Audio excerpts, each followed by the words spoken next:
1,00,000 మంది శివభక్తులతో కలిసి మహారుద్రాక్ష పూజలో పాల్గొనండి. వెంటనే కాల్ చేసి మీ పేరును నమోదు చేసుకోండి.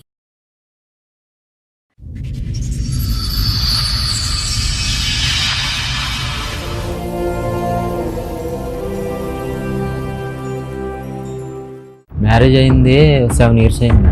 దగ్గరోళ్ళని చెప్పి చేసుకున్నాను. పుట్టింటికి వెళ్ళిపోయేటంత అయింది గొడవ. నేను లేనప్పుడు ఫోన్లో మాట్లాడింది మేడం. అదే డిలీట్ చేస్తేనే వచ్చేది. నేను ఫోన్ చేసేటప్పుడల్లా బిజీ అని వచ్చేది. నీ బిజీకో నమస్కారం బాబు. ఓ పాప పుట్టింది, నీ వల్ల పుట్టిందా ఎవరి వల్ల పుట్టింది? అవతలోడు వల్ల పుట్టింది. ఆడ ఇల్లీగల్ కాంట్రాక్ట్ పెట్టుకున్న తర్వాత ఈయనతో బాబుని కన్నది, ఆయనతో పాపని కన్నది. వాళ్ళ ఆవిడ ఏమనట్లేదు. వాళ్ళ ఆవిడకి పిల్లలేరండి. ఇక్కడికి అంటున్నాడుగా పిల్లలు. ఇంటిగా ఉన్నా కూడా ఎవరు నమ్మట్లేదా? ఇంకా ఫోన్లో ఇంకా చాలా ఉన్నాయి సార్. ఆడు ఇంట్లో కంటే బీచ్ లోనే ఎక్కువ ఉన్నాడు. లా ఏదుందో దాన్ని మీరు ఫాలో అవ్వాలి. ఫ్యూచర్ 10 years తర్వాత ఇప్పుడు ఫాలో అయితే చెంపలు పగిలిపోతాయి.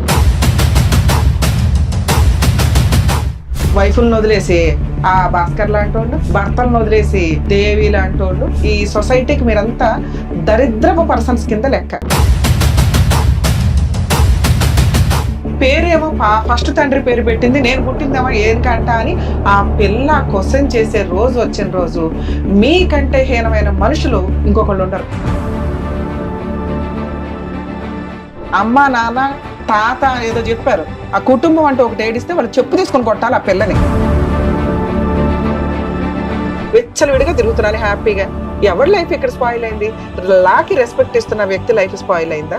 లాని కాదనుకుని విచ్చలవిడిగా కనిపెట్టిన రోజు కనిపెట్టండి అని ఓపెన్ గా తిరుగుతున్న ఛాలెంజ్ చేస్తున్న అమ్మాయి లైఫ్ బాగుందా? ప్లీజ్ రిక్వెస్ట్ చేస్తున్నానండి గవర్నమెంట్ వాళ్ళని, దయచేసి ఫ్యామిలీ మ్యాటర్స్ లో 2 years లో క్లోజ్ అయ్యేలాగా డైరెక్షన్స్ తీసుకురండి. సుమన్ టీవీకి వెళ్తే మనకు ఏదో న్యాయం జరిగింది. కోర్టులకు వెళ్ళి వచ్చిన వాళ్ళు ఇక్కడికి వచ్చి మాట్లాడుతున్నారు. మనుషులు బతకాలి, మోరల్ వాల్యూస్ బతకాలి, వివాహ బంధం బతకాలి. నమస్తే. సుమన్ టీవీ సమర్పిస్తున్న పద్మవ్యూహం కార్యక్రమానికి స్వాగతం. మరి ఈ కార్యక్రమంలో మనతో పాటు ఉన్నారు ప్రముఖ హైకోర్టు అడ్వకేట్ రమ్యాకుల గారు. నమస్తే మేడం. నమస్తే. ప్రముఖ సైకియాట్రిస్ట్ డాక్టర్ కళ్యాణ్ చక్రవర్తి గారు.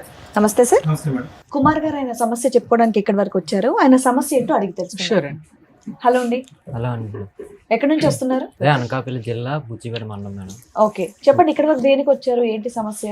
సమస్య ఫ్యామిలీ సమస్య మేడం. ఓకే, మ్యారేజ్ అయింది 7 years అయింది madam. Love marriage arranged? Arrange marriage. Okay, దగ్గరోళ్ళని చెప్పి చేసుకున్నాను. అమ్మాయి ఏమో సరిగా ఉండేది కాదు, ఇంటి దగ్గర ఉండేది కాదు. ఓకే, మీ వయసు ఎంత అప్పుడు? అప్పుడు 24 అలా ఉంటుంది మేడం. అమ్మాయిది? అమ్మాయిది ఒక 22 అలా ఉంటుంది. Okay okay. మీరేం చేస్తారు? అమ్మాయి ఏం చేస్తుంది? కంపెనీలో చేస్తాను మేడం, ప్రైవేట్ కంపెనీ. అమ్మాయి ఏమైనా వర్క్ చేస్తా? అమ్మాయి అయితే హౌస్ వైఫ్ మేడం, ఇంటి దగ్గర ఉంటుంది. పిల్లలు ఉన్నారా మీకు? ఒక బాబు పుట్టాడు మేడం. బాబు పుట్టక ముందు నుంచే వాళ్ళ ఇంటి దగ్గర వెళ్ళిపోయేది అనమాట. ఓకే. పెళ్ళైన ఎంతకాలం మీరు మంచిగా ఉన్నారు? ఎప్పుడు ఆవిడ వెళ్ళిపోయింది? 3 months వరకు బాగుంది మేడం. బాగున్నారు. 3 months తర్వాత ఏదో ఒక గొడవ పెట్టుకొని నేను బయటికి డ్యూటీకి వెళ్ళేటప్పుడు. ఓహో, మీ ఇంట్లో ఎంతమంది ఉంటారేంటి? అమ్మ నాన్న నేను. ఓకే. చేసుకున్న తర్వాత ఆవిడ పెళ్ళైన 3 months బాగుంది, తర్వాత ప్రెగ్నెన్సీ వచ్చిందా? తర్వాత వాళ్ళ పుట్టింటికి వెళ్ళిపోయింది మేడం. ఓకే. పుట్టింటికి వెళ్ళిపోయి ఓ 3 months తర్వాత మళ్ళీ నా దగ్గరికి పెద్ద మనుషులు పంచాయతీ పెట్టుకుని తెచ్చుకున్నారా? పెద్ద మనుషులు పంచాయతీ పెడితే తీసుకొచ్చాను. 3 నెలలు బాగానే ఉన్నారు అన్నారు కదా, ఇంతకు ఏం గొడవ మీద ఆవిడ పుట్టింటికి వెళ్ళిపోయేటంత అయింది గొడవ? గొడవ అంటే మేడం తనేమో మేము బాగానే చూసాం, 3 months బాగానే చూసుకున్నాం. నేను ఇంటి దగ్గర లేని టైంలో ఎవరికైనా ఫోన్ చేసి మాట్లాడడం. అంటే ఎవరు ఉన్నాడా? ఉన్నాడనేసి అప్పుడు అనుమానం ఉండేది నాకు. అది నిజమైపోయింది ఇప్పుడు. అంటే ఎలా తెలిసింది, ఎవరనేది తెలిసిందా? నేను లేనప్పుడు ఫోన్లో మాట్లాడింది మేడం. అదే డిలీట్ చేస్తేనే వచ్చేసరికి. ఉండేటప్పుడు వచ్చేసరికి డిలీట్ చేసేది. ఒకసారి ఏమో నేను పక్కన ఉండగా ఫోన్ చేసింది. ఎవరు అడిగేసరికి కొద్దిగా దూరం వెళ్ళిపోయి నెంబర్ అది డిలీట్ చేసింది. చేసిన తర్వాత అది లేదు. ఇంకా అప్పటి నుంచి నా దగ్గర ఎక్కడ దొరికిపోతున్నావు అనేసి నా దగ్గర ఉండట్లేదు అప్పటి నుంచి. బాబు పెళ్ళైనాక ఎంతకాలం ఉంది నీతో మొత్తంగా? మొత్తంగా అయితే మేడం 3 months ఒకసారి ఉంది మేడం. తర్వాత ఒక 1 ఇంకో month 3 months ఇంకో 1 month 1 month ఉంది. ఇప్పుడు విడిపోయి ఎంతకాలం అయింది మీరు? 6 years 5 years అవుతుందా దూరంగా ఉండి? దూరంగా ఉండి 4 years అవుతుంది మేడం. ఆ 3 years లో ఎన్ని సంవత్సరాలు కలిసి ఉన్నారు? ఎన్ని నెలలు కలిసి ఉన్నారు? నీ ఆ- పెళ్ళై 7 ఏళ్ళు, విడిపోయి 4 సంవత్సరాలు, అవును మేడం. మధ్యలో 3 years అంటున్నావు. ఆన్ అండ్ ఆఫ్ ఒక 4 నెలలు చెప్పావు. ఇంకా ఎంతకాలం ఉంది? 3 months తర్వాత 1 month 1 month ఉంది. 1 month తర్వాత ప్రెగ్నెంట్ వచ్చింది తర్వాత వచ్చిన తర్వాత ఇంకా రాలేదు, ఇంకా మన ఇంటికి రాలే. మా ఇంటికి రాలేదు. తర్వాత నా దగ్గర రాకుండా అక్కడే ఉండి ఏదో విధంగా నాతో వరగలుగా మాట్లాడడం, అంటే రోజు ఫోన్లో పోట్లాడుకున్నారు. నేను మళ్ళీ ఎప్పుడు నేను వచ్చింది అనవసరంగా వెనక్కి? చేసుకున్నాను. మళ్ళీ ఎప్పుడు వచ్చింది ఇంటికి? అంటే బాబుకి పేరెట్టేటప్పుడు తీసుకొచ్చాం. వచ్చి ఎన్ని రోజులు ఉంది? ఒక 20 days ఉంది మేడం. తర్వాత మళ్ళీ మా అమ్మ వాళ్ళ ఇంటికి వెళ్దాం అని చెప్పి నన్ను తీసుకెళ్ళిపోయింది. నేను కూడా వెళ్ళాను మీ అత్తగారింటికి. అత్తగారింటికి వెళ్ళాను. వాళ్ళ ఇంటి దగ్గర ఒక 1 week ఉన్నాను. ఉండి వెళ్ళిపోదాం రా అంటే నేను వస్తాను, నాకు ఒంట్లో బాగోలేదని చెప్పేసి ఉండిపోయింది. మళ్ళీ అక్కడే ఉండిపోయింది. అక్కడే ఉండిపోయింది. అక్కడ ఉండిపోయిన తర్వాత రమ్మంటే ఇంకా ఫోన్ మళ్ళీ చేసి రమ్మన్నా. ఎన్ని నెలలకు తెచ్చుకున్నారు? ఇంకా రాలేదు మేడం. అప్పుడు అన్ని కలిపి 4 నెలలే కదయ్యా కాపురం. ఇంకా రాలేదు మేడం. ఇంకా రాకుండా అక్కడే ఉండి మొత్తం భార్య భర్తలుగా ఎదురు బొదురు మీరు ఉన్నది 4 నెలలు 4 నెలలు. మొత్తం ఈ జీవితంలో. అవును సార్. బాబు ఇప్పుడు అక్కడే ఉంటున్నాడు ఆవిడ దగ్గరే. బాబు ఆవిడ దగ్గర ఉంది. సరే విడిపోయి 4-5 సంవత్సరాలు అవుతుంది కదా, ఏమన్నా పెద్ద మనుషులు పంచాయతీలు కానీ ఏమన్నా జరిగినాయా? పెట్టింది మేడం. ఆవిడ పెట్టిందా? ఆవిడే పెట్టింది. ఏమని కావాలి? భర్త కావాలన్నా వద్దనా? భర్త వద్దనేసి. వద్దు. సరే నువ్వు ఏదో ఒకటి తేల్చుకోవచ్చుగా మరి. అంటే నేను వద్దనేసి డైరెక్ట్ గా చెప్పకుండా మా ఆయన అనుమానిస్తాడు. నన్ను అనుమానిస్తున్నాడు. ఇలాగా నన్ను కట్నం తెమ్మని వేధిస్తున్నాడు. మా ఊర్లో స్టేషన్ ఉంది మేడం, ఆ స్టేషన్ లో కేసు పెట్టింది నా మీద. పెట్టింది అది. అది బాబు పుట్టిన అంతా అప్పుడే మేడం. ఆ టైంలో పెట్టింది. 1 year నేనే వాళ్ళ ఇంటికి వెళ్ళేవాడిని. వెళ్తే పెద్ద మనుషులు కూడా చెప్పారు, అది రావట్లేదు కదా నువ్వే వెళ్ళు అని చెప్పేసి తవ్వు పెడితే వెళ్ళాను. వెళ్తే రానిచ్చేవాళ్ళ ఇంట్లోకి? రానిచ్చేవారు మేడం. నన్ను వాళ్ళ ఇంటి దగ్గర ఉండమనేవారు, అంతేగాని ఆ అమ్మాయిని మా ఇంటికి పంపించేవారు కాదు. ఎందుకు నిన్న వాళ్ళ ఇంట్లో వెళ్ళరకం లాగా ఉండడానికి కారణం ఏంటి? ఉండమనటానికి ఆవిడకి రావడం ఇష్టం లేదు. వేరే వ్యక్తితో అంటే ఎలాగ మాట్లాడుకోవడానికి ఆటి అవుతుంది. కన్వీనియన్స్ గురించి, కన్వీనియన్స్ గురించి, కంఫర్ట్ గురించి. వాళ్ళ ఫ్యామిలీ మొత్తం సపోర్టింగ్ ఉంది. అల్లుడితో కాదు వేరే వాడితో మాట్లాడుకొని సపోర్ట్ చేస్తారు వాళ్ళ ఇంట్లో వాళ్ళు. అవును, అలాంటి వాళ్ళు మేడం. ఒక చిన్న పాయింట్ చెప్పు తమ్ముడు, మీ అమ్మగారికి మీ భార్యకి పడేది కాదా? మా అమ్మగారికి మా భార్యకి అస్సలు పడేది కాదు. సో వాళ్ళు ప్రొటెక్షన్ గురించి అక్కడ వాళ్ళిద్దరికి పడదు. ఈయనక అనుమానం అయినా వెళ్తాడు, ఇంతేగా. ఇక్కడ ఎంత ఏం జరుగుతుంది? గొడవ పడేవారు మీ అమ్మగారు ఆవిడ? ఏ విషయం గొడవ పడేవారు? అసలు మా అమ్మ మంచిది కాదంట, కలిసి ఉండేవదంట ఎవరిని. మీరు ఉన్నదే 4 నెలలు, ఇంకా ఆవిడ విడగొట్టింది ఎక్కడ ఉంది ఇందులో? ఈ బాబు పుట్టిన తర్వాత తగు పెట్టారు మేడం. తగు పెట్టగా తగులు ఏం చెప్పారంటే ప్రెసిడెంట్ తీసుకొచ్చారు, మాజీ ప్రెసిడెంట్ తీసుకొచ్చి అతనేమో ఈ పిల్లల్ని మీరు సరి చూడట్లేదు, ఏదైనా ఆస్తి రాయండి ఇలాగా క్వశ్చన్ చేసి మమ్మల్ని అలాగని అనమాట. అంటే మేము చూడకపోవడం ఏంటి, ఆ పిల్లకి ఇష్టం లేక వెళ్ళిపోతుంది అనేసి మా వాళ్ళందరూ చెప్పేవారు. మా పెద్ద మనుషులు అందరూ తెలుసు నా గురించి.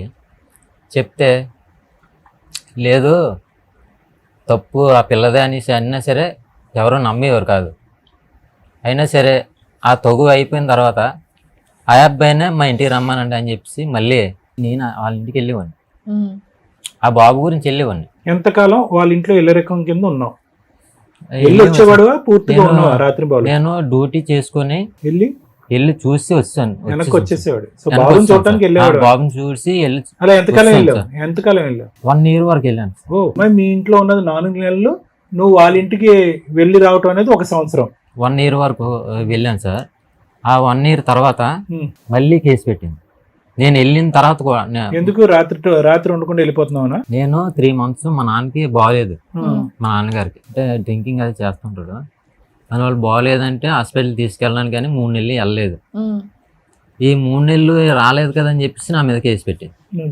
మీ ఆవిడకి ప్రాబ్లం అక్కడ మీ ఇంట్లో మీ మమ్మీ డాడీతో ఉండడం అనేది అర్థమవుతోంది కదా, మరి మీరు సపరేట్ కాపురం పెట్టలేకపోయారా? ఆవిడకి మీరంటే ఇష్టమే లేకపోతే పుట్టింటికి వస్తే ఆవిడ ఎందుకు ఇబ్బంది పడుతుంది, మీరు రానందుకు ఆవిడ కేసు ఎందుకు పడుతుంది? నేనంటే వాళ్ళ ఇంటికి వెళ్తే ఇష్టం ఉందంట. సరే నువ్వు వెళ్ళి ఉండొచ్చు కదా, పిల్లోడు వచ్చేసాడు, కాపురం అయితే కావాలి, నీకు పెళ్లి చేసింది ఒక ఆడపిల్లని ఏదో తీసుకొచ్చారు, అక్కడే ఉండి సర్దుకోవచ్చు కదా నువ్వు. పోనీ ఏముంది భార్య కోసం. ఇక్కడ నాన్నగారు ఆరోగ్యం అలాగే. బాగాలేదన్నా ఏంటి, వెనక్కి ఎందుకు వచ్చేవాడు అమ్మ నాన్న చూడటానికి? అమ్మ నాన్న చూడడానికి వచ్చింది సార్. వచ్చిన తర్వాత ఎంత దూరం వాళ్ళ ఊరు మీ ఊరు? ఒక 7 కిలోమీటర్స్ ఉంటుంది సార్. 7 కిలోమీటర్లకేనా? ఆ, మీరు ఎవరు వచ్చారు మీతో పాటు? ఆయన ఎవరు? మా మావయ్య. మేనమామ. ఆ, ఓకే. ఏం కావాలి? ఈ కాపురం రావట్లేదండి. ఎక్కడికి? మీ ఇంటికే రావాలని మీరు అంటున్నారు. మేము అక్కడ ఉండం, అత్త మామలతో కలిసి మా ఇంట్లో ఉండండి అని వాళ్ళు ఆఫర్ ఇస్తున్నారు. ఇన్నిసార్లు పెద్ద మనుషులు ఏం పంచాయతీ చేశారు? ఇప్పుడు తర్వాత మేము ఏం చేసామంటే మీద రేకుల షెడ్ అది వేసుకుందాం. ఎక్కడ ఆ ఇంట్లోనే రేకుల షెడ్ వేద్దాం ఓ పక్కన. మేడ మీద మేడం. అదే కింద పైన పోర్షన్, పైన ఒక రేకుల షెడ్ వేసి ఎండ ఉంచుదామని. అవును. దాన్ని సపరేట్ కాపురం అంటున్నారు మీ దృష్టిలో, ఎందుకంటే వేరే వంట. అవును. కింద అత్తమామలు ఉంటారు, వీళ్ళు పైన ఉంటారు. దానికి ఒప్పుకున్నారా వాళ్ళు? రాలేదు మేడం. మీ ప్రపోజల్ మీటింగ్ కి రాలేదా? రాలేదు సార్. రాకపోతే తర్వాత నేను 1 year తర్వాత వెళ్ళలేదు మేడం. ఎందుకు? వాళ్ళు వేధించింది అనమాట. ఏమని వేధించింది? నేను ఫోన్ చేసేటప్పుడల్లా బిజీ అని వచ్చేది. నీ బిజీకో నమస్కారం బాబు. మేడం ఒకటే, ఆడ ఇల్లీగల్ కాంట్రాక్ట్ పెట్టుకున్న తర్వాత మళ్ళీ ఆయనతోటి పాపను కన్నది, ఈయనతో బాబుని కన్నది, ఆయనతో పాపను కన్నది. ఎవిడెన్స్ అన్ని ఉన్నాయి మేడం. నాంచి 2 సంవత్సరాల తర్వాత 498 కేసు కూడా పెట్టింది. ఇంపార్టెంట్ కదయ్యా. ఇది కదా ఇది- చెప్పాలి అప్పటి ఇది నుంచి. ముందు జరిగింది మేడం. నేను చెప్పిందంతా ముందు జరిగింది. అవునా? సరే, ముందు ఇప్పుడు జరిగింది. చెప్పు. ఈ 5 సంవత్సరాలు ఏం జరిగిందమ్మా అంటే పంచాయతీలు జరిగినాయి అనే చెప్తున్నావు. ఓ పాప పుట్టింది, నీ వల్ల పుట్టిందా ఎవరి వల్ల పుట్టింది? అవతలోడు వాళ్ళు పుట్టింది మేడం. నువ్వు వెళ్తున్నావు కదా, సంవత్సరం పాటు వెళ్ళావు కదా, మీకేం ఫిజికల్ రిలేషన్ లేదా? ఫిజికల్ నేను బాబు 2020 మేడం బాబు పుట్టాడు. ఆ, అప్పటి నుంచి 1 year పాటు వెళ్ళాను నేను. ఉమ్. ఆ 21 నుంచి వెళ్ళాలా నువ్వు? వెళ్ళలేదు కదా, నా మీద కేసు పెట్టింది. మళ్ళీ 498 మళ్ళీ రావట్లేదు, మా ఆయన నన్ను అనుమానిస్తున్నాడు అలాగే అని చెప్పేసి కేసు పెట్టింది. ఇదంతా ఓకే. ఓకేనండి. ఆ పాపదేంటి పరిస్థితి? పాప వయసు ఎంత? సింపుల్ లెక్క తేలిపోద్ది. పాప వయసు ఎంత? ఆ పాప ఎప్పుడు పుట్టిందంటే ఆ, 2024 ఓకే. ఏప్రిల్లో. నీ విజిట్స్ లేనప్పుడు పుట్టింది పాప. అవును. నీకు ఆవిడకి మీ మీద ఎటువంటి ఒక 498 కేసు కూడా రిజిస్టర్ అయిందా? ఆ, ఈ ఎఫ్ఐఆర్ తర్వాత- అయిందా? ఎఫ్ఐఆర్ ఎఫ్ఐఆర్ అయింది. ఆ, కాపీ తెచ్చాం. తెచ్చారా? ఇచ్చాను. ఓకే, ఒక ఎఫ్ఐఆర్ అయ్యింది. ఆ తర్వాత ఆవిడ ప్రెగ్నెంట్, ఒక పాప పుట్టింది. అవును. అతను పెళ్లి చేసేసుకుందా? సహజీవనమా లేకపోతే మామూలు సహజీవనంగా ఉంటుంది. ఇద్దరు కలిసి ఇద్దరు ఉంటున్నారా? కలిసి ఉంటున్నారు. మరి ఏదో పిలుచుకొని మ్యూచువల్ డైవర్స్ తీసుకోవచ్చు కదా, మీకేం కావాలి? అవునండి. అంటే Mutual divorce మేడం, కావాలండి. నేను అడుగుతున్నాను ఇలాగా మామూలుగా నువ్వు వెళ్ళిపోయావు కదా, నేను ఏమనుకోను, ఎందుకని నేను చాలా నష్టపోయి ఉన్నాను అనేది నేను అంటే, లేదు నా సామానం కావాలి, బాబుకి ఏమైనా రాయాలి, అలాగైతేనే నేను డైవర్స్ ఇస్తాను లేకపోతే ఇవ్వను అని సరే, నువ్వు వేసుకోవచ్చు కదా కోర్టులో, డైవర్స్ కేసు వేసుకోవచ్చు కదా. వేసుకున్నాను మేడం. ఓకే, వేసుకుంటే అది అవును మేడం. బాబు పాప తర్వాత అతను పెళ్లి చేసుకుందా? లేదండి. లేదు సార్. Living illegal contract. ఆ ఇంట్లోనే ఉంటారా? ఒక ఇంట్లోనే ఉంటారా ఇద్దరు? ఇది వేరే ఇల్లు తీసుకొని చోడవరం separate గా దగ్గర అబ్బాయికి కూడా మ్యారేజ్ అయిందంట మేడం. అయితే పిల్లలు లేరంట. ఉమ్. మీరు ఎవరు పెద్ద మనుషులు డైరెక్ట్ గా వాళ్ళ ఇంటికి వెళ్ళి నిలదీలేకపోయారా? ఏంటమ్మా? చేసామండి. మరి ఏమన్నారు? ఒప్పుకోవట్లేదు అప్పుడు. అంటే ఒప్పుకోవటం కాదండి, వాళ్ళు ప్రోత్సహిస్తున్నారా? అంటే ఆ ఇంట్లో వాళ్ళు ఇప్పుడు ప్రోత్సహిస్తారు. కోర్టులో కూడా ఒప్పుకోవట్లేదు మేడం. అవతలోడితో కలిసి ఉన్నట్టుగా ఒప్పుకోవట్లేదు. అవతలతో కలిసి ఉండేది ఏంటి? సెకండ్ ప్రెగ్నెన్సీ ఎలా వచ్చింది? పాప తండ్రి ఎవరు? ఏం పేరు రాశారు? ఇవన్నీ అడగాలి కదా ఇదే మీరు. కోర్టులో డిఎన్ఏ పెట్టామా? డిఎన్ఏ టెస్ట్ చేసి నాకు డైవర్స్ ఇవ్వండి అనేసి మేము సో నీ- పెట్టాం. నీ పాప కూడా నీ బిడ్డే అంటది ఆవిడ. అలాగే రాసి పెట్టింది సార్. దానికి ఏమైంది? దీన్ని ఒప్పందం కౌంటర్ వేసేస్తున్నారు. డిఎన్ఏ టెస్ట్ పెట్టండి, వాళ్ళు టెస్ట్ కి రావట్లేదు. నువ్వు రెడీ రావట్లేదు. నేను రెడీ చేశాను. ఆవిడ కలిసి ఉంటున్నది ఎవరు? బైక్ వాషింగ్ చేస్తుంటాడు. చోడవరంలో ఉంటుంది. చూడవరం. అటు బైక్ వాషింగ్ చేస్తాం. ఏంటి ఏవో నీ దగ్గర ఆధారాలు ఉన్నాయని అంటున్నారు నాన్న. ఉన్నాయండి. ఉన్నాయి సార్. ఉన్నాయి సార్. ఏంటి చెప్పండి. ఎవరు? వాళ్ళిద్దరు ఫోటోలా? అవునండి. ఎలా సంపాదించారు మీరు?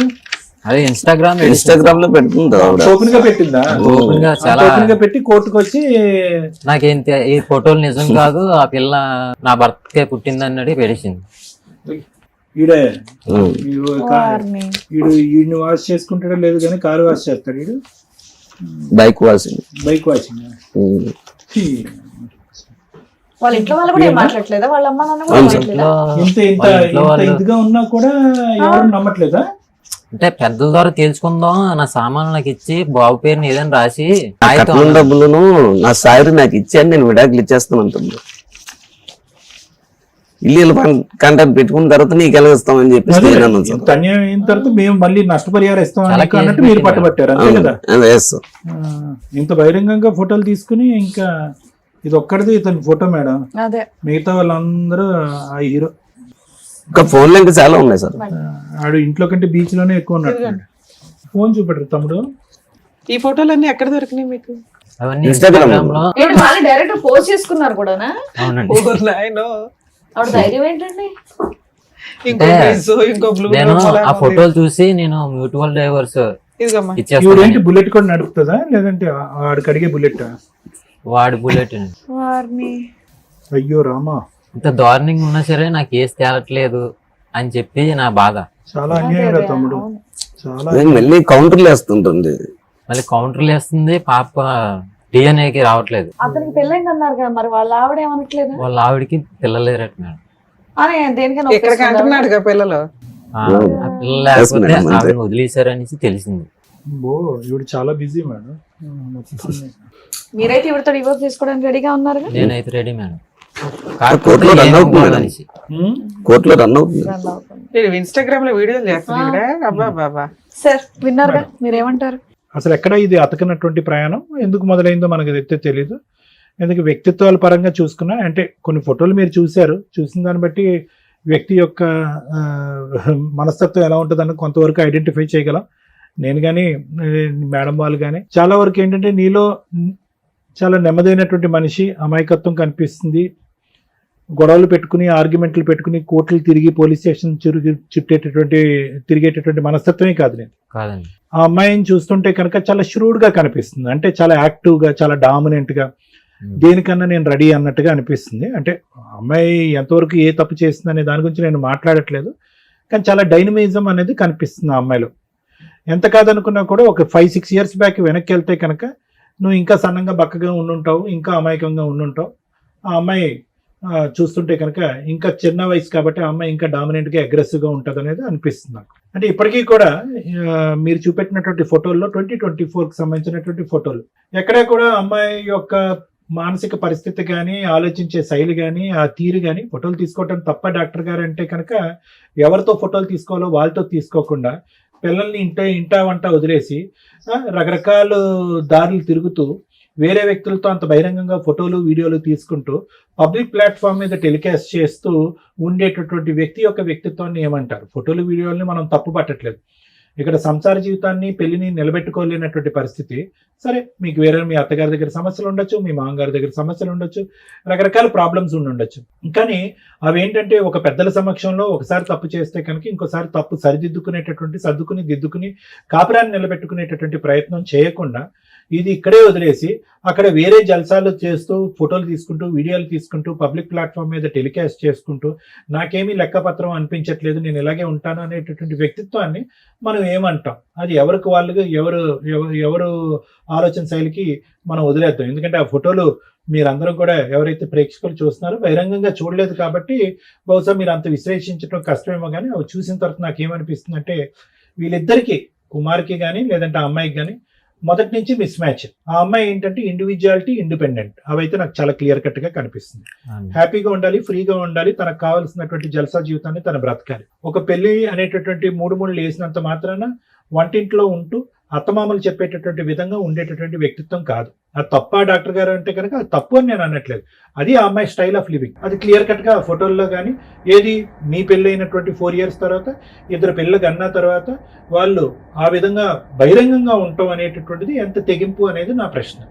బహిరంగంగా ఒక పక్క నుంచి ఈ బిడ్డ, ఆ బిడ్డ, అక్కడే కుమార్కి చెందినటువంటి బిడ్డలే, అతనితో కన్నటువంటి బిడ్డలు అనేటటువంటి వ్యక్తి కోర్టు వరకు వచ్చి ఈ బిడ్డల్లో మీ పాప కూడా అతని పాపే అన్నట్టుగా వాదించినటువంటి ఒక వ్యక్తి ఈరోజు పబ్లిక్ గా ఆ విధంగా పిక్చర్స్ రిలీజ్ చేస్తూ కూడా ఇంకో విధంగా వాదిస్తుంది అంటే కనుక ఆ అమ్మాయి యొక్క ఆలోచన శైలి ఏంటి అనేది మనకు ఎక్కడ పోతాం. కానీ ఏంటంటే ఆ అమ్మాయికి ఎక్కడ కూడా పెళ్లి కంటే ఇక్కడికి వచ్చింది కానీ ఇక్కడ ఉండేటటువంటి ఉద్దేశం లేదు. ఎందుకంటే వ్యక్తిత్వంగా మీరు నచ్చలేదా, లేదంటే మీ ఇంటిల్లపాది నచ్చలేదా, లేదంటే మీ ఇంటి వాతావరణం నచ్చలేదు అనేది నాకు తెలీదు. 7 kilometers దూరంలో ఉన్న తన పుట్టిల్లు అలవాటైంది అమ్మాయికి చిన్నప్పటి నుంచి. అది పెంపకం లోపం అనొచ్చా, లేదంటే బాగా లాడి చేసి పెంచారా, అల్లారు ముద్దుగా పెంచారా, ఆ అమ్మాయి తప్పులు చేస్తున్నా తప్పులు క్షమించేస్తూ నువ్వు ఇలా ఉండొచ్చు అనేటటువంటి విధంగా పెంచారనేది మనకు తెలియదు, కానీ ఎక్కడో చోట పెంపకం లోపం అనేది కనిపిస్తుంది. ఎందుకంటే ఆ విధంగా అమ్మాయి ఈ రోజు మీరు చూస్తుంటే ఆ ఫోటోలు ఆ వీడియోలు అవి చూస్తుంటే ఎంతో కొంత తల్లిదండ్రుల యొక్క కంట్రోల్ ఉంటే కనుక, తల్లిదండ్రుల యొక్క భయం ఉంటే కనుక, మందలించేటటువంటి తల్లిదండ్రులు ఒక చెప్పు చేతుల్లో ఉంటే కనుక ఈ రోజు అమ్మ ఫస్ట్ ఇది సరిదిద్దుకో, నీ పిల్లల యొక్క భవిష్యత్తు చూసుకో, మర్యాదపూర్వకంగా విడాకులు తీసుకో, గౌరవప్రదంగా విడాకులు తీసుకో, తర్వాత నీకు కావాల్సినటువంటి వాళ్ళతో ఉండు, పెళ్లి చేసుకో అనేటటువంటి విధంగా ఒక కంట్రోల్ బటన్ అనేటటువంటిది ఆ అమ్మాయి పుట్టింట్లో ఉంటే కనుక ఈ దురదృష్టకరమైన పరిస్థితి ఆ అమ్మాయి వల్ల ఇంకో జీవితం ఇలా నష్టపోవటం, తనకన్నటువంటి 2 పిల్లల యొక్క భవిష్యత్తు పాడయ్యేటటువంటి పరిస్థితి రాకుండా ఉండేది. ఆ విధమైనటువంటి కంట్రోల్ లేకపోవటం వల్ల ఏమైంది అంటే ఈరోజు ఆ అమ్మాయి తన ఇష్టానుసారం విచ్చలవిడియాన్ని నేను అన్న కానీ ఇష్టానుసారం ఉంది. తను పోగొట్టుకునేది ఏం లేదు, నష్టపోయింది ఏమీ లేదు. ఈరోజు అర్థమైందండి, చాలా సింపుల్ అయిపోయింది ఆ అమ్మాయి లైఫ్. ఎందుకంటే కోర్టుకి వెళ్ళటం, ఏదో చెప్పటం, వాయిదాలు తీసుకోవటం, వెళ్ళటం, వాయిదాలు తీసుకోవటం, స్టైల్ గా వస్తా సార్, స్టైల్ గా వచ్చి వెళ్ళిపోతుంది అంతే. అక్కడ తనకు కావాల్సినటువంటి జీవితం ఆ అబ్బాయి ఇస్తున్నాడు, ఆ అబ్బాయి ప్రసాదిస్తున్నాడు. వాళ్ళిద్దరు చూస్తుంటే కనుక ఎక్కడ తగ్గేటట్టు, భయపడేటట్టు, ఉండేటట్టు అనిపించట్లేదు. సో ఆ అమ్మాయికి అక్కడ ఒక జాలీ హ్యాపీ లైఫ్ అనేటట్టు తను అనిపిస్తుంది. నువ్వేమో వచ్చి ఆ కోర్టు ఈ పోలీస్ స్టేషన్ అని తిరుగుతూ ఫైనల్గా ఇక్కడి వరకు వచ్చి నన్ను కాపాడండి బాబు అంటూ నువ్వు ఉన్నావు. నాకేమనిపిస్తుంది అంటే ఎంత చెప్పినా కూడా, బహుశా మేడం గారు మాట్లాడితే మరి నాకు తెలియదేమో కానీ, ఎంత చెప్పినా కూడా లొంగేటటువంటి బ్యాచ్ లాగా నాకు అనిపించట్లేదు వాళ్ళు. ఎందుకు కంఫర్ట్ జోన్ లో ఉండేటటువంటి వాళ్ళని నువ్వు పనిష్ చేయాలని అనుకుంటున్నావు, సుఖాలు సంతోషం మధ్య ఉండేటటువంటి వాళ్ళని శిక్షించడానికి ప్రయత్నం చేస్తున్నాం. ఆ అమ్మాయి ఏంటి, ఎప్పుడు కంఫర్టే కోరుకుంది. మీ ఇంటి దగ్గరకు వచ్చి కంఫర్ట్ కొనుక్కుని పుట్టింటికి వెళ్ళిపోయింది. పుట్టింట్లో ఉంటూ మీరు వద్దు అని చెప్పి వేరే వ్యక్తితో తిరుగుతూ, మీరు చెప్పిన ఆధారాలు బట్టి తిరుగుతూ అక్కడ కూడా కంఫర్ట్ అనిపిస్తుంది. ఆ అమ్మాయిని ఏ విధంగా శిక్ష పడేటటువంటి విధంగా చేస్తాము, శిక్ష లేదంటే బాధపడి మీ యొక్క కండిషన్స్ కి తలొగ్గేటటువంటి విధంగా చేయగలమని మీరు అనుకుంటున్నారు అనేది ఒక పెద్ద క్వశ్చన్ మార్క్. ఈ వేదిక కాదు. సో అన్నిటికీ తెగించినటువంటి వాళ్ళకి, అన్ని సుఖాలకి అలవాటు పడినటువంటి వాళ్ళకి నిన్ను ఇంకా పరీక్ష పెట్టి ఇంకా ఇంకా బక్కడు అయిపోతావు, ఇంకా సన్నబడిపోతావు, నువ్వు మాట్లాడలేకపోతున్నావు, నీ నోరు ఆరిపోతుంది, నీ గొంతుకు ఆరిపోతుంది, మానసికంగా నీ మెంటల్ స్టేట్ స్టేబుల్ గా లేదు. అటువైపు తల్లిని చూసుకోవాలి, ఇంకో వైపు ఏమొచ్చి ఒక ఇంటిని చూసుకోవాలి, నీ ఉద్యోగాన్ని కాపాడుకోవాలి. అంటే ఇక్కడ ఆ అమ్మాయిని నిలదీయటానికి, ఆ అమ్మాయి ఒక జస్టిస్ అనేటటువంటి ప్లాట్ఫామ్ మీద తీసుకొచ్చి ఆ అమ్మాయి బుద్ధి చెప్పేటటువంటి ప్రయత్నంలో నువ్వు మీ అమ్మగారు ఏమైపోతారనేటటువంటి భయం ఉంది. ఆ అమ్మాయి ఏమీ గొంతెత్తు కోరికలు ఏమి కోరుకోవట్లేదు. తన సామాన్ తనకి ఇమ్మంటుంది, తన అవసరాలు ఏవో ఉంటే కనుక బాబు యొక్క మెయింటెనెన్స్ ఇమ్మంటుంది. నా ఉద్దేశం ఏంటంటే అలాంటి వాళ్ళతో డి అంటే డి అని చెప్పి ఇలా రోజులు, నెలలు, సంవత్సరాల పాటు నువ్వు ఎక్కువ కోట్లు తిరిగి నువ్వు హరించిపోయి నీ ఆస్తిపాతులు కరిగిపోయే ముందే నువ్వు కొద్దిగా తెలివిగా వ్యవహరించి ఈ పట్టుదల అనేటటువంటి ఒక మెట్టు దిగి నువ్వు ఆ అమ్మాయికి కావాల్సిన ఏదైనా మినిమల్ నీడ్స్ ఉంటే కనుక అవి ప్రొవైడ్ చేసి, బాబుకు కావాల్సినటువంటి మెయింటెనెన్స్ ఇచ్చి, డైవర్స్ తీసుకుని నువ్వు బయటపడి నువ్వు ఒక పెళ్లి చేసుకుని నువ్వు సుఖపడు. ఇప్పుడు నీ వయసు ఎంత? 32కి నువ్వు ఒక 62 ఇయర్స్ సంబంధించినటువంటి వ్యక్తికి జీవితాన్ని అంతా చూసినట్టున్నావు. సో ఇదైతే కనుక నా ఉద్దేశం. నాన్న ఆవిడతో మాట్లాడటం. చెప్పు. వాళ్ళ తాతయ్య ఉన్నారు కదా సార్, వీళ్ళు మిస్సెస్ వాళ్ళ తాతయ్య, వీళ్ళిద్దరిని లోపల పెట్టేసి తలుపు దగ్గర కాపలా ఉంటాడండి. మీరు మీ భార్యతో మీరు హ్యాపీగానే ఉన్నారుగా? హ్యాపీ. దయచేసి మీరు ఏంటంటే ఆ అబ్బాయి బ్రెయిన్ ఇంకెక్కువ పొల్యూట్ చేయకండి. నేను వినండి, వాళ్ళు లైవ్ లో ఇప్పుడు ఇక్కడికి వచ్చి డాన్స్ చేయమన్నా రెడీగానే ఉంటారు. లోపల పెట్టి బయట తాతల్ని ముత్తాతల్ని కాపలా పెట్టవలసినటువంటి అవసరం లేదు. ఎందుకంటే పబ్లిక్ గానీ వీడియోస్ ఫొటోస్ రిలీజ్ చేశారు. మేము ఓపెన్, చూసిన వాళ్ళు ఆనందించండి, ఏర్చపడే వాళ్ళు ఏర్చపడండి, కోపం తెచ్చుకున్న వాళ్ళు కోపం తెచ్చుకోండి అన్నట్టుగా ఆ అమ్మాయి బహిరంగంగా చూపెడుతుంది. ఎందుకు ఆ అబ్బాయిని ఇంకా ఎర్రెక్కిస్తారు మీరు? నేను చెప్పేది సింపుల్ లాజిక్. బయట పట్టడానికి ఒక సింపుల్ మార్గం ఒకటి ఉంది. ఈ తిరుగుళ్ళు, ఈ డబ్బులు ఖర్చు పెట్టుకోవాలి, ఈ కోట్లు, ఈ లాయర్లు అనేటంటే సింపుల్ గా అమ్మాయికి ఏది కావాలో అది క్లియర్ చేసుకోండి. ఎవరికో పెట్టుబడి పెట్టండి. సొంత కొడుకు మెయింటెనెన్స్ అడుగుతుంది. మెయింటెనెన్స్ ఏమనండి, ఒక స్కూల్ ఫీజు విడాకులు తీసుకోనండి, హ్యాపీగా మళ్ళీ జీవితాన్ని ప్రారంభిస్తాడు. ప్రెసిడెంట్లు, వైస్ ప్రెసిడెంట్లు, పంచాయతీలే చెల్లుబాటు ఉంది. ఎవరు మాట్లాడితే మాత్రం అమ్మాయి వింటది. అమ్మాయి అన్నిటికీ మొండివారిపోయి ఉంది. That's our life. మన ముందు ఒక భార్య బాధితుడు కూర్చున్నాడు. దేవి అనే మహిళ గురించి మనం ఈ రోజున మాట్లాడుకోవాలి. ఆవిడ్ని ఉంచుకున్న భాస్కర్ అనే ఒక పురుషుడు గురించి మాట్లాడుకోవాలి. ఎప్పుడు కూడా మన సాంప్రదాయాలు కానీ, లా అండ్ ఆర్డర్ కానీ, ఒకప్పుడు బాల్య వివాహాలు, సతీ సహగమనాలు, విడో మ్యారేజెస్, ఇట్లా ఏవో మార్పులు చెందుతాయి. అప్పట్లో లేవు, తర్వాత మారినాయి. మళ్ళీ మహిళలు కిరసనాయిలు, డౌరీ డెత్స్ ఒక 2 decades వరకు కూడా చాలా సివియర్గా ఉన్నాయి. ఆడపిల్లగా పుట్టడం కంటే నరకం ఇంకొకటి లేదు అనే స్టేజ్. ఆడపిల్ల పుడితే ఇంకా చచ్చిపోయినట్టే లెక్క, ఇంకా అమ్మాయి ఉంది అనేది డౌట్ఫుల్. అంత serious dowry harassments, dowry deaths నుంచి ఈ రోజున మహిళలే చంపేసి ఏం చేసుకుంటారో చేసుకోండి అనే స్టేజిలో సోషల్ మీడియాలో వాళ్ళే ఇన్ఫ్లుయెన్సర్గా, వాళ్ళే యూట్యూబ్ ఛానల్స్ లేకపోతే ఏదో వీడియోలు చేసుకుంటూ నేను ఎంత హ్యాపీగా ఉన్నానో చూడరా అనే రేంజ్లో వీడియోలు చేస్తూ రెచ్చగొడుతున్నారు సొసైటీని. ఈ స్టేజ్లో ఉన్నప్పుడు లా ఏది ఉందో దాన్ని మీరు ఫాలో అవ్వాలి. ఫ్యూచర్ 10 years తర్వాత ఇప్పుడు ఫాలో అయితే చెంపలు పగిలిపోతాయి. 10 years ఆగండి మీరు ముసలోళ్ళు అయ్యేదాకా, అప్పుడు మీరు అనుకునే స్వేచ్ఛా జీవితాలు వస్తాయి. ఈ రోజు లా ఏంటి? మీరు అక్రమ సంబంధాలు పెట్టుకోవాలంటే మాకు ఫ్రీడమ్ ఉంది, మేము ఎవరితోనన్నా తిరుగుతాం, దేనితోనన్నా తిరుగుతాం. వైఫులను వదిలేసి ఆ భాస్కర్ లాంటి వాళ్ళు, భర్తలను వదిలేసి ఏం పేరయ్యా పేరు అనాలన్నా కూడా కష్టంగానే ఉంది. ఆ దేవి లాంటి వాళ్ళు. ఈ సొసైటీకి మీరంతా దరిద్రపు పర్సన్స్ కింద లెక్క.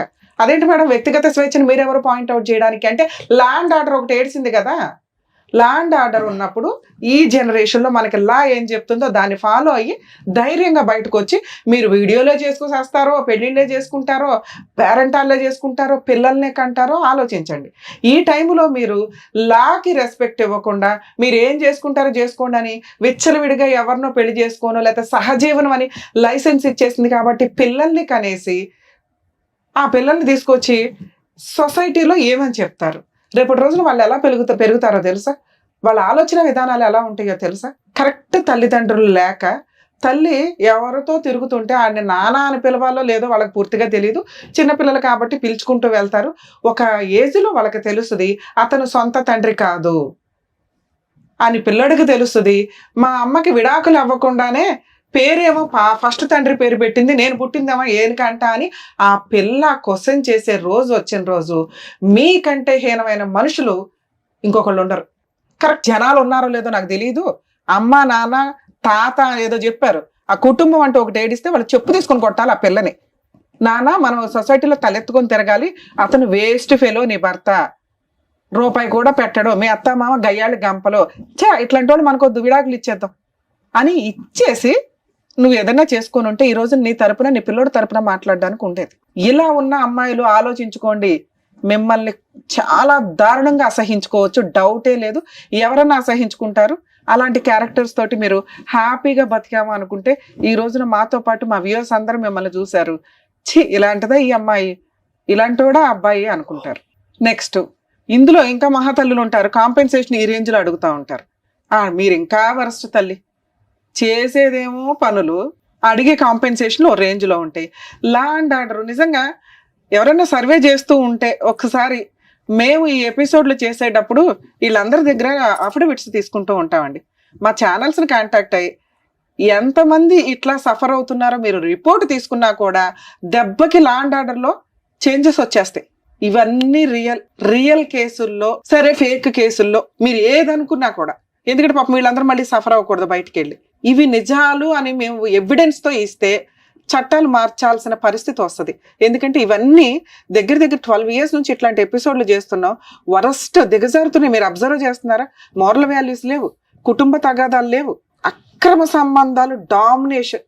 పూర్తిగా సుప్రీంకోర్టు ఎప్పుడైతే ఆ చట్టం తీసేసిందో, ఆ యాక్ట్ తీసేసిందో, ఆ సెక్షన్ తీసి పడేసిందో, విచ్చలవిడిగా డైవర్స్ రాకుండా, డైవర్స్ వచ్చి మీరు సెకండ్ పెళ్లిళ్ళు చేసుకోండి ఎవరు మాట్లాడడం, ఈ జనరేషన్లో దానికి లైసెన్స్ ఉంది. వితౌట్ డైవర్స్ కోర్టులో పిటిషన్లు వేసుకొని ఆదర్శ దంపతుల్లాగా వీడియోలు చేసుకుంటూ పోతుంటే వాళ్ళని ఎగ్జాంపుల్గా తీసుకుని ఇంకా పావలా బ్యాచ్, వాళ్ళని ఎగ్జాంపుల్గా తీసుకుని 5 బేసుల బ్యాచ్, ఇంతే. ఇక ఎవరికి చెప్పాలా? సో ఇప్పుడు సీరియస్గా లా అండ్ ఆర్డర్ ఎక్స్పర్ట్స్ ఎవరైతే ఉంటారో ఆ న్యాయ కోవిధులందరూ కాస్త మా ఎపిసోడ్లు చూసి ఒక డెసిషన్ తీసుకోండి.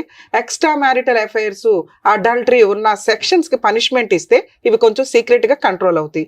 లేదా ఫ్రీగా డైవర్స్ ఇచ్చి పడేయండి. ముందు డైవర్స్ ఇవ్వండి. ఎందుకంటే లా అంటే మాకు రెస్పెక్ట్ లేదనే అంత విచ్చలవిడితనం జనాల్లో రాకూడదు. లా అంటే ఒక రెస్పెక్ట్, ఒక భయం ఉండాలి. ఏమీ చేయదు కోర్టు. ఈ అబ్బాయి ఇప్పుడు ఏం మాట్లాడుతున్నాడు? మేడం నేను న్యాయం కోసం వెళ్తే నాకు 5 ఏళ్ళు అవుతుంది, నేను ఎక్కడ ఇది అవ్వాలా? ఆ అమ్మాయి ఏం చేస్తుంది? నన్ను ఏం చేస్తారు? వస్తే డైవర్స్ వస్తాయి, ఓ రూపాయి రాదేమో, 5 ఏళ్ళు అవతల వ్యక్తి సఫర్ అవుతాడుగా. నాకైతే ఇంకొకటి దొరికాడు, ఓ పిల్లని కనీస విచ్చలవిడిగా తిరుగుతున్నాను హ్యాపీగా. ఎవరి లైఫ్ ఇక్కడ స్పాయిల్ అయింది? లాకి రెస్పెక్ట్ ఇస్తున్న వ్యక్తి లైఫ్ స్పాయిల్ అయిందా? లాని కాదనుకుని విచ్చలవిడిగా కనిపెట్టిన రోజు కనిపెట్టండి అని ఓపెన్ గా తిరుగుతున్న ఛాలెంజ్ చేస్తున్న అమ్మాయి లైఫ్ బాగుందా? ఇవి ఎగ్జాంపుల్ గా తీసుకుంటే రేపు రోజులు అందరూ దాన్నే ఫాలో అవుతారుగా. ప్లీజ్ రిక్వెస్ట్ చేస్తున్నానండి గవర్నమెంట్ వాళ్ళని, దయచేసి ఫ్యామిలీ మ్యాటర్స్ లో 2 years లో క్లోజ్ అయ్యేలాగా డైరెక్షన్స్ తీసుకురండి.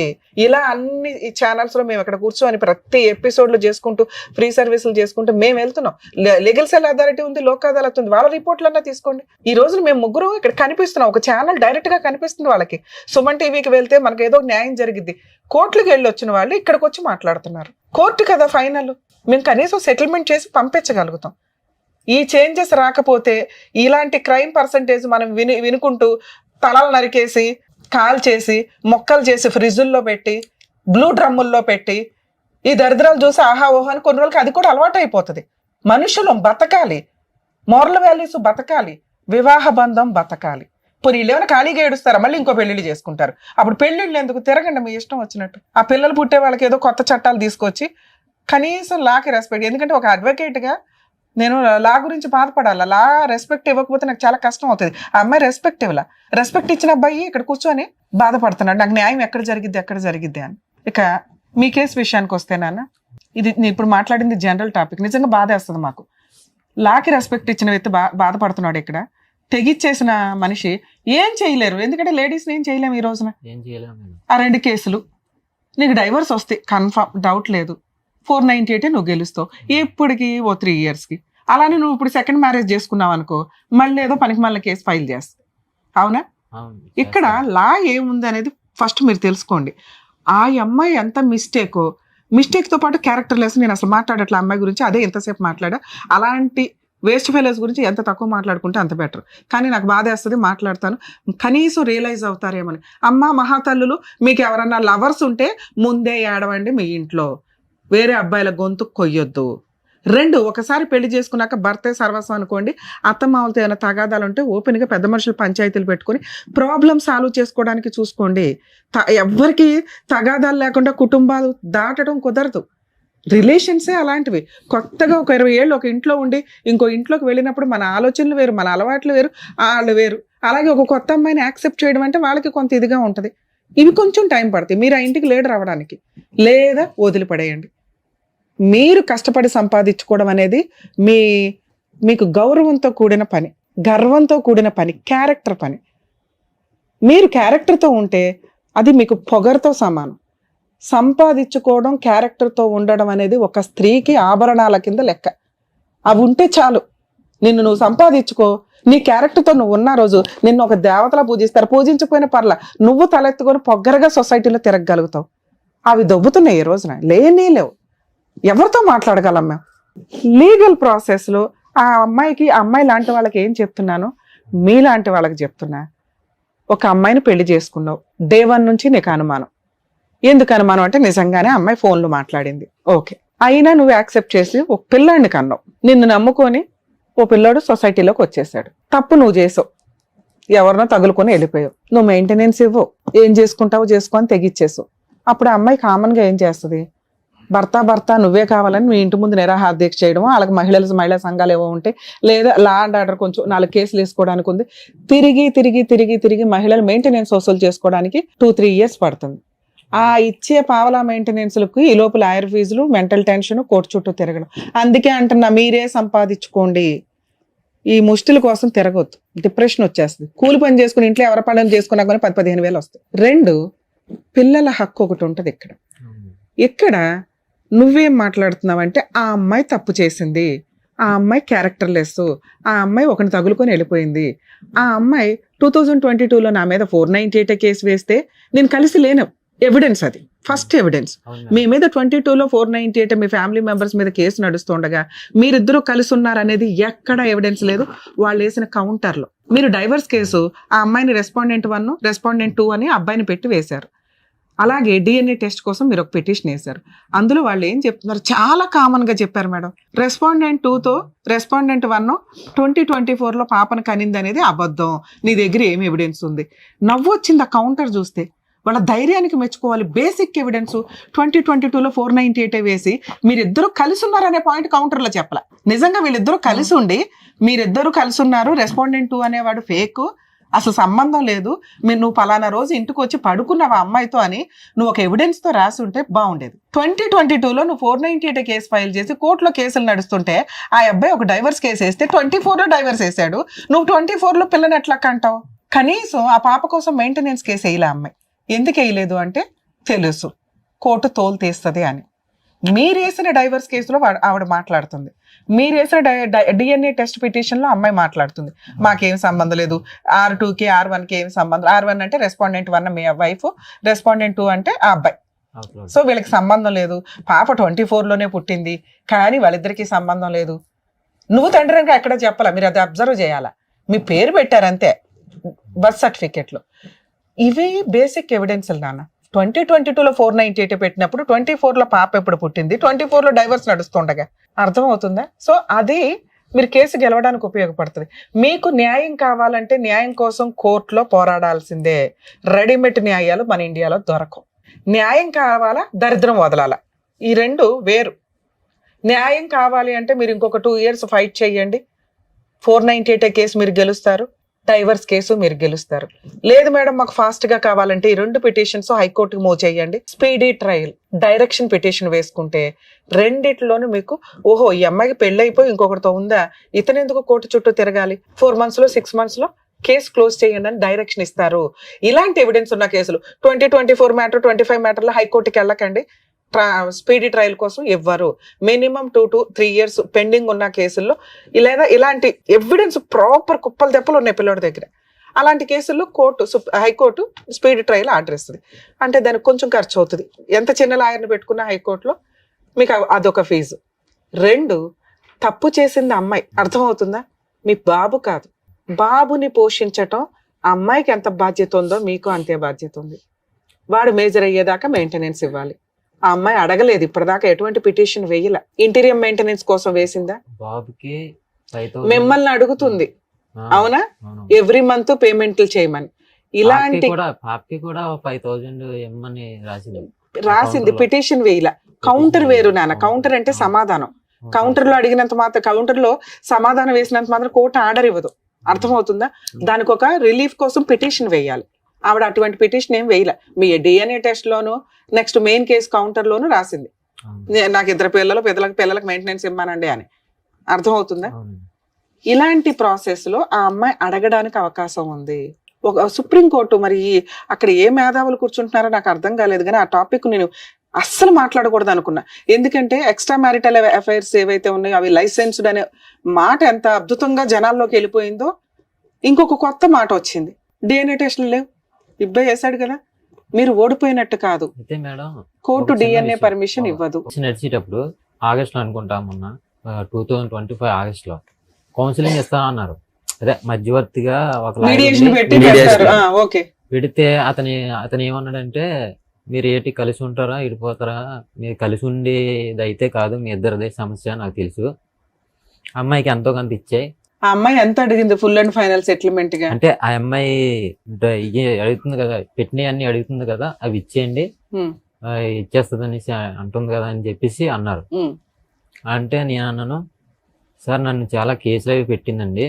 బాబు నేను అదే చెప్తున్నాను, మీరు ఇక్కడ నిజాయితీగా మాట్లాడారు కాబట్టి ఈ జనరేషన్ లో ఉన్న లా ప్రకారం బాబుకి మీరు మెయింటెనెన్స్ కట్టాలి, ఆ అమ్మాయికి రూపాయి ఇవ్వాల్సిన అవసరం లేదు, ఆ అమ్మాయి గోల్డ్ గానీ సర్టిఫికేట్ గానీ మీ దగ్గర ఏమీ లేవు అనే విధంగానే ఫైట్ చేసుకోండి, మీరు గెలుస్తారు. దీనికి లాయర్ ఖర్చులు అవుతాయి, కొంచెం టైం పడుతుంది. మీకు న్యాయం కావాలంటే ఇలా వెళ్ళిపోండి, ఇంకా మాట్లాడలేవు డిస్కషన్. 2వ మాట, ఆ అమ్మాయి అడుగుతుంది, ఇచ్చి దరిద్రం వదిలించుకోండి అన్న. నేను ఈ 2 వేరు చేశా. న్యాయం కావాలంటే మీరు పోరాడండి, గెలుస్తారు, అదే అడిగింది మేడం. కానీ బాబుకు మాత్రం మెయింటెనెన్స్ ఇవ్వాలి. ఆ బాబుని నేను తీసుకుంటాను అనేసి అన్నాను మేడం. బాబు నీకు విషయం తెలుసా, నన్ను మాట్లాడి నువ్వు జిడ్డు మేళం, అర్థమవుతుందా? ఆ అమ్మాయి తప్పు చేసింది కాబట్టి నాకు అన్ని ఫ్రీగా అయిపోవాలి, పిల్లాడికి నేనేం ఇవ్వకూడదు, లేదా పిల్లాడిని నాకు ఇచ్చేయండి, ఇవి తేలం. నీ జీవితంలో ఈ కేసు తేలదు. ఈయనకి ఏమైనా ఆస్తున్నా వాళ్ళ కొడుకే రాసేస్తాను అన్నాడండి. అసలు అవి రాయాల్సిన అవసరమే లేదు. ఈ రోజు ఆ అమ్మాయికి ఏం కావాలి, ఆ అమ్మాయికి ఇచ్చి పిల్లాడికి కస్టడీ ఇస్తుందా, ఇచ్చేయమనండి, ఉంచుకుంటుందా, ఓకే, మ్యూచువల్ డైవర్స్ ఒప్పుకోండి. ఇది ఫస్ట్ స్టెప్. పిల్లాడికి ఆస్తి ఏదన్నా రాసి నాకు ఇవ్వండి అంటే ఫైటింగ్ చెయ్యండి. ఇంతే మీ కేసులో. Okay madam. పిల్లాడికి ఆస్తి మేడం. రాసి ఇచ్చేదే లేదు. ఆ పిల్లాన్ని చూస్తే ఓకే మేడం, చూడలేదు. వేరే వాడితో వేరే ఊర్లో బాబు ఉంటాడు. నీ జీవితమే నాశనమైంది. పిల్లాడు అక్కడ ఉన్నాడు, నువ్వు అడగాల్సింది ఏంటి? Child custody petition. పిల్లాడి కస్టడీ పిటిషన్ వేసుకో. అండి. న్యాయం కావాలంటే ప్రెసెంట్ లా ఏది ఉందో నేను అదే చెప్పగలను. అద్భుతంగా అరచేతిలో చెప్పలేను. మా వంతు ప్రయత్నం మేము చేయగలుగుతాం. కానీ ఈ రోజు మేము అమ్మాయితో మాట్లాడితే అమ్మాయి ఏమంటుందో తెలుసా? నాకు ఆ పిల్లాడికి ఏది రాసిస్తారో రాసిమ్మనండి, నాకు ఇమ్మనండి, నాకేం వద్దు అంటది. అర్థమవుతుందా? పిల్లాడికి రాసివ్వడం అనేది కరెక్ట్ కాదు ఈ కేసులో. ఆవిడికి ఇచ్చేస్తే మ్యూచువల్ డైవర్స్ ఇస్తాను అంటే ఒక సెటిల్మెంట్ కి వెళ్ళండి. ఆవిడ ఇచ్చేది ఎప్పుడో తెలుసా? మ్యూచువల్ డైవర్స్ పిటిషన్ వేసి 498 క్లోజ్ అయ్యి మ్యూచువల్ డైవర్స్ ఆర్డర్స్ రోజు ఆవిడకి ఇవ్వండి. లేదు ఆవిడ సామాన్ ఒకటి గోల్డ్ ఒకటి విడిగా ఉందనుకోండి, అసలు నాకు తెలిసి గోల్డ్ ఏమి ఉండదు, మళ్ళీ అదేం పెద్ద గోల్డ్ ఉందేమో అని రమ్య గారు అన్నారు అని అనుకోకండి. ఆవిడకున్న సామాను ఇచ్చే రోజు mutual divorce 498 close. Evidence closing చేసుకునే రోజు ఆ ఏమైనా చిన్నగా గిలక్కాయలు ఏమైనా ఉంటే అవి ఇచ్చి పడేయండి. ఇంతే. ఇలాంటి ఒక సెటిల్మెంట్ వస్తే ఆపకండి, వెళ్ళిపోండి. ఇది నా రిక్వెస్ట్. మీలాంటి వాడు బాధపడవద్దు. 2, ఆ అమ్మాయి పిల్లాడికి ఏదైనా రాయండి అంటే మాత్రం అస్సలు సెటిల్మెంట్కి వెళ్ళొద్దు నాన్న. ఆడతా పాడతా ఫైట్ చేయి. అవే వేసిందే 2 కేసులు, ఒకటి నువ్వు వేసావు, ఒకటి ఆవిడ వేసింది, అన్ని గెలుస్తావు. అలాంటి అమ్మాయికి ఇచ్చే కంటే కూడా మీరు ఇది ప్రొసీడ్ అవ్వడం బెటర్. ఇంకొకటి నా రిక్వెస్ట్, చైల్డ్ కస్టడీ పిటిషన్ వేసుకోండి. చైల్డ్ కస్టడీ డైవర్స్ కేసులోనే వేసుకోవచ్చు కూడా మీరు. లేదా పిల్లాడు వేరే చోట ఉంటున్నాడంటే మీ ఇద్దరు ఉండేది 7 కిలోమీటర్స్ అంటే ఒకే జ్యూరిస్డిక్షన్, అందులో చైల్డ్ కస్టడీ పిటిషన్ ఒకటి వేస్తే పిల్లాడి కస్టడీ విజిటేషన్ రైట్స్ మీకు ఇవ్వడం స్టార్ట్ అవుతుంది. ఎప్పుడైతే విజిటేషన్ రైట్ స్టార్ట్ అవుతుందో ఖచ్చితంగా అమ్మాయి ఇప్పుడు మనం అన్న ఫిగర్ దగ్గర సెటిల్మెంట్కి వస్తుంది. ఏమి ఇవ్వకుండా డైవర్స్ అవ్వు, ఆ దరిద్రం ఏదో వాళ్ళకి ఇచ్చేసి ఫ్రీగా వదిలించుకోవడానికి చూడండి. పిల్లాడి కస్టడీ తీసుకోవడానికి చూడండి. మేడం ఈ కేసులో ఇది బెటర్ అని నా ఉద్దేశం. అమ్మ మహాతల్లి, నువ్వు ఆ ఎపిసోడ్ చూస్తే ఇప్పటికే బోడంత పాపం మూట కట్టుకున్నారు. దయచేసి మీవేవో మీరు తీసుకొని ఆ పిల్లాడి కస్టడీ అబ్బాయికి ఇచ్చేసి మ్యూచువల్ డైవర్స్ తీసుకోండి. లేదా పిల్లాడి కస్టడీ నువ్వు ఉంచుకో, నీ గిలక్కాయలేవో నీకు ఇస్తారు. కాంపెన్సేషన్ ఉండదు. పిల్లాడికి ఎటువంటి మెయింటెనెన్స్ లో ఆస్తులు రాసి ఇవ్వడాలో ఉండవు. నచ్చితే ఈ సెటిల్మెంట్ చేసుకో, లేదా మేమేమన్నా హెల్ప్ చేయాల్సి వస్తే లీగల్ గా దిగాల్సి వస్తుంది. Madam thank you madam. అదండి కుమార్ గారు. సో చాలా డీటెయిల్డ్ గా మీరు ఏం చేయాలనేది చాలా క్లియర్ గా చెప్పారు. మీరు అలా కనుక చేస్తే మీ కన్ఫ్యూజన్ అనేది పోతుంది ఫస్ట్. ఓకేనా? థ్యాంక్ యూ అండి. మంచిది. Thank you so much sir. Thank you so much madam. మరో కథతో మళ్ళీ కలుద్దాం.